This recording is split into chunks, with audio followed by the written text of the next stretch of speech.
Hello, everybody. Welcome to Popcorn Planet. I am Andy Signor, and I got two quick stories I want to get to. First up is a update to the Quentin Tarantino China story from yesterday, and the second is an interesting story and letter that went out from Kurt Sutter, who famous of The Shield and creating Sons of Anarchy, a new show that he just got fired from by Disney, where he calls Disney out. And I want to get into this because I think both of these are sort of relatable in that Tarantino is actually starting there. He's going to hold firm and not recut Once Upon a Time in Hollywood for China. If you heard the story yesterday, the rumors were that he had to cut the scene with Bruce Lee because Bruce Lee's daughter got to the Chinese government and then talked about how Bruce Lee was shown in a poor light as well as all the violence. And then Chinese propaganda and censors kicked up a lot of dust and blocked the film's release for next week. And the financiers were upset, saying, look, this is where we make our money. We put a lot of money in this film. We need to make the Chinese box office because that's where we make our profit. And so people thought, Tarantino was just going to have to cave. But he's not. So good on him. He has final cut and he doesn't have to do it. And apparently the dollar amounts aren't that great, as some people have shown doing the math. And the film didn't perform that well. His last film, Django Unchained, which he did cut, didn't perform. So ultimately the decision just said, no, we're not going to do this. And I think this is great news. As Deadline reported, apparently he's heard that Sony didn't try to force him either. Which, if true, as he says, is good for the studio, showing some spine. Where is the sanctity of the filmmaker's vision? Amen. The report was that the head of China's propaganda department has apparently been raising alarm bells over the violence in the film and the depiction of iconic martial artists for weeks. So this is good. It seemed a non-starter that he would cave, but he's not going to do it. He has final cut in the films, which Sony and Bonafide Film Group well knew when they acquired the picture after Weinstein Company cratered. And it's already made $367 million. They can live without that box office, especially since they would have only reaped 25 cents on the dollar. So good for him. Good for Tarantino standing up to China. I'm proud of him. I think that's good. We got to do this more in Hollywood. So many studios are just caving in to get that extra sweet money, doing whatever they have to do to please the Chinese censors. And I think that's something we got to be very careful of doing.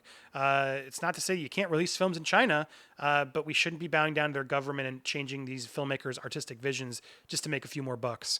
That seems wrong to me. And not just standing up to standing up to China. Tarantino, related story, Kurt Sutter, for those who know, he did The Shield, and he did Sons of Anarchy, and he did this new show, Mayans M.C., which he created, was fired yesterday. And there was a lot of sort of breaking news unfolding of what happened. Not really any news as to what happened. Some allegations. There just was a hostile work environment of the show, of what they sort of were alluding to, saying that he was difficult to work with, which is sort of easy to sort of say to people on these shows if you want to get rid of somebody. Kurt Sutter was not going to let that happen. So he then later in the day released a backstory on his firing. Clearly, I ruffled a few mouse's ears.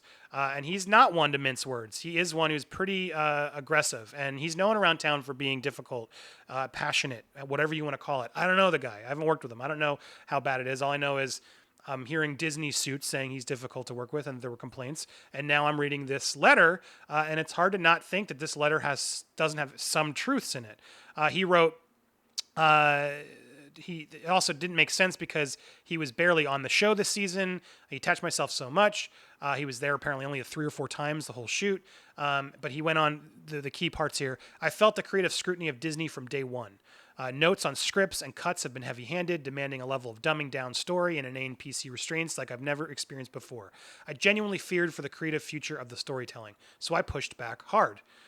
He addresses his longtime executive collaborators, Disney TV Studios Dana Walden and FX chairman John Langrau, who have supported him for the past 18 years, from S.H.I.E.L.D. to Sons of Anarchy to Mayans M.C. and The Bastard Executioner.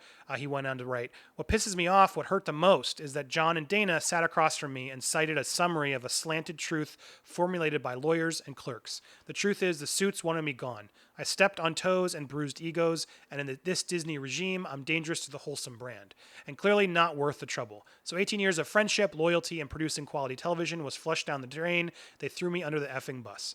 And then you can go read the whole story. I'll link this in the description below. But it's just a fascinating read, and who knows what's telling the truth. Usually it's somewhere in the middle. I believe he's probably difficult. Some people think his shows aren't very nice, especially to women. I actually didn't watch Shield or any of these shows, so I don't even know. I'm not involved in him or invested in him in the slightest. But from what I've read, the media portrays him as difficult. Does that mean he is? I don't know. I've never worked for him. I'm not on set. But does this sort of defense he's thrown out there that Disney clearly is not happy with sort of someone of his nature of those types of shows in their world absolutely makes sense. So that hard to believe that wouldn't be true as well. So somewhere in the middle this happened, and the fact that he's standing up and not letting Disney sort of just take him back and shoot him in the back of the head and move on to the next person. It's good for him, I say. Defend yourself. Tell us the truth. Sadly, I'm sure a lot of people will just say, no, he's a misogynist. He doesn't know what he's talking about. This is clearly just him doing defense, saving his own ass. That'll happen for sure. But I hope some people will sort of try to look at both sides. If there really are complaints and he was really abusing his crew, let's hear that. Let's see it. Let's show it, because that's important to know. He's been working for these people for 18 years. It seems odd why would you continue working with that person for 18 years? I'm sorry. There's a lot of gigs in Hollywood, and if you're working at that level of a show, you go find another gig. I've know a million people to crew. They cycle all the time. And certain times you want to stick and keep to your family, your crew family. But look, if it's bad, go find another one. There's shows shooting every day on every streaming service. And if you're at high enough level that you've done Shield and Sons of Anarchy, that's quality television. You can find another position somewhere else. So everybody has the opportunity. So I lean more. My gut is leaning more towards Disney. Yes, he's probably difficult, but Disney clearly was pushing down an agenda. And China, Disney, we're not getting that far apart from the same thing. Granted, it's definitely, there's a big divide there of how different. But my point is, censoring the artistic vision, it's getting pretty close. And we don't want Disney Plus. They are saying they're not going to put R-rated films, and now they're going to come in and start taking over all FX properties. It's going to be a matter of time before more of these stories come out, I promise you, and certain people who have the guts to step forward, and I hope they continue to step forward, just to fight for artistic truth and vision. That's important. Now, granted, the money can, say it, and that'll be clear. When you pitch to Disney, you're going to know, well, I can't pitch certain things. But when you buy a studio and you promise to sort of continue to do the things they did, which they went on record saying they were going to do, then come on, what's wrong with dealing with someone like Kurt Sutter? You bought Sons of Anarchy.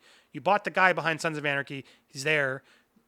Then if you don't believe in his values, then just say it. So that way we at least know. That's all I really want us to get at. Disney, just say it. Just make it clear like you did with James Gunn. We don't approve of this, and push him out. So that way at least people can react and judge fairly versus, well, there are a bunch of complaints, so we're going to use this excuse HR-wise to do it. It happens all the time. And so that's something you got to pay close attention to. Hear both sides is all I'm saying. So what do you guys think? The Tarantino China story, are you happy for him? And with this Kurt Sutter letter, are you happy he's standing up against Disney and speaking his mind, or do you think he's full S?